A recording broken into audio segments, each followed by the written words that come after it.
PSSI dan PT Liga Indonesia Baru masih belum memastikan kompetisi sepak bola tanah air akan kembali bergulir. Kompetisi yang rencananya kembali digulirkan pada Februari nanti, diprediksi tidak akan terlaksana karena masih belum mendapatkan izin resmi kepolisian. Manajemen Sriwijaya FC memastikan tim Sriwijaya FC tidak akan dibubarkan dan tetap mempertahankan 18 pemainnya.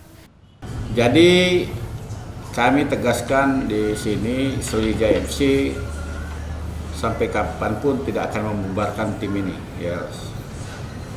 Karena SFC selalu siaga untuk bertanding kapanpun, bulan berapapun kita harus siaga. Pemain sudah kita pastikan sekarang sudah ada 18 untuk siap tempur. Rencananya PT LIB operator kompetisi sepak bola tanah air akan menggelar rapat bersama dengan klub peserta Liga 1 dan 2 22 Januari nanti membahas nasib kompetisi. Nur Muhammad, Kompas TV, Palembang.